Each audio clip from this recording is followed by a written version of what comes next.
नमस्कार, सी न्यूज भारत में आप सभी का स्वागत है। अहमदाबाद ग्रामीण जिले के साड़ंद पुलिस ने हाल ही में एक बड़ी धोखाधड़ी का पर्दाफाश किया, जिसमें 2 व्यक्तियों को गिरफ्तार किया गया है और एक अन्य की तलाश जारी है। अब इस मामले में आरोप है कि एक अवैध कॉल सेंटर के माध्यम से देश विदेश के नागरिकों को लोन का झांसा दिया जा रहा था। साड़ंद पुलिस निरीक्षक एच.जी. राठौर की सलाह पर एक संयुक्त सूचना के आधार पर पुलिस ने अंडेज गांव में हारून अब्दुल भाई वाघेला, तारिक सैयद और अशफाक काजी द्वारा चलाए जा रहे एक अवैध कॉल सेंटर का भंडाफोड़ किया। इन तीनों ने मिलकर एडवांस अमेरिका नामक एक कंपनी बनाई थी और इसके माध्यम से अमेरिकी नागरिकों से लोन देने का लालच देकर एप्पल और गूगल प्ले के कार्ड खरीदवाए थे। इसके बाद इन कार्ड से धोखाधड़ी के जरिए पैसे की वसूली की जाती थी।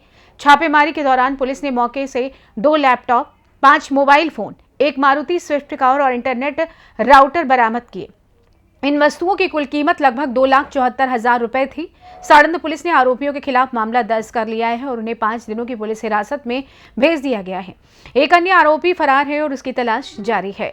साणंद पुलिस स्टेशन विस्तार में साणंद पीआई एच.जी. राठौर साहेब અને એમની ટીમને એક બાતમી મળેલી હતી કે સાણંદ પોલીસ સ્ટેશન વિસ્તારના અણદેજ ગામના એક ખેતરમાં રૂમ બનાવેલ છે અને ત્યાં 2 ઈસમો કોલ સેન્ટર ચલાવી રહ્યા છે। જે બાતમીના આધારે તેમણે તે જગ્યા પર રેડ કરતા 2 ઈસમ નામે તારિક સૈયદ અને અશફાક કાઝી બંને એક જે છે જુહાપુરાના રહેવાસી છે અને એક જે છે ફતેવાડીના રહેવાસી છે। એ બંને મળીને કોલ સેન્ટર ચલાવતા હતા। કોલ સેન્ટરની જે એમની એમઓ છે એમાં મુખ્યત્વે 2 લેપટોપ, 5 મોબાઈલ ફોન, જીઓનું રાઉટર અને અલગ અલગ એપ્લિકેશનનો એ લોકો ઉપયોગ કરતા હતા। જેમાં એ લોકોએ એક જીમેલના એકાઉન્ટ્સ બનાવેલા હતા જે અમેરિકન નામવાળા હતા। આ જે એમઓ છે એમાં મુખ્યત્વે દેશના અને અન્ય દેશના નાગરિકોને લોન આપવાના બહાને એ લોકો છેતરતા હતા। એટલે પહેલાં તો એ લોકો એમને મેઇલ મોકલે, પછી એમાંથી ક્વેરી જનરેટ કરે। એમાં એક નંબર એમણે આપેલો હોય, જે નંબર પણ એમણે વિદેશી નંબર મેળવેલો હતો। આ નંબર પર જ્યારે કસ્ટમર્સ એમને કોલ કરે છે ત્યારે એપલ કાર્ડ અને ગૂગલ પ્લે કાર્ડ મારફતે તે લોકો પેમેન્ટ લેતા હતા અને આ જે પેમેન્ટ છે એ ઇન્ટરનેશનલ કરન્સીનું હોય, જેને આંગળીયા પેઢી મારફત તે લોકો ઇન્ડિયન કરન્સીમાં ટ્રાન્સફર કરાવતા હતા।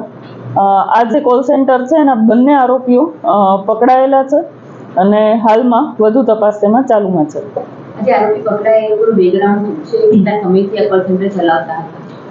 સાણંદ વિસ્તારમાં એમણે બાતમી મળી અને તપાસ કરતા આશરે છેલ્લા 7 દિવસથી એમણે કોલ સેન્ટર શરૂ કરેલું હતું, જેમાં પ્રિપેરેશનમાં એમનો ટાઈમ ગયેલો હતો, કારણ કે કોઈ પણ કોલ સેન્ટરમાં કસ્ટમર્સની ડિટેલ મેળવવા માટે તે લોકો ટેલિગ્રામની ચેનલનો યુઝ કરતા હોય છે। ટેલિગ્રામની ચેનલ મારફતે લીડ જનરેટ કરે છે અને વર્ડ ફાઇલમાં એ લોકો દરેક કસ્ટમરનો ડેટા મેળવે છે। આ ડેટા મેળવ્યા બાદ મેઇલ કરે છે। આ મેઇલમાંથી કસ્ટમર્સનો રિસ્પોન્સ જે આવે એના આધારે તે લોકો અલગ અલગ એપ્લિકેશન યુઝ કરીને કોલ પર તેમની સાથે વાત કરીને અને પછી પેમેન્ટ મેળવતા હોય છે।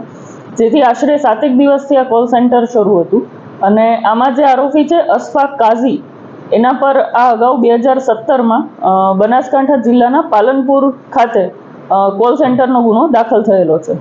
તો કેટલા કર્યું છે અત્યાર સુધી? માનો કે કોઈ આંકડો આવ્યો છે? અમેરિકન નાગરિકોને ટાર્ગેટ કર્યા કે કોઈ દેશના અન્ય કોઈ રાજ્યોના કયા ટાર્ગેટ કર્યા?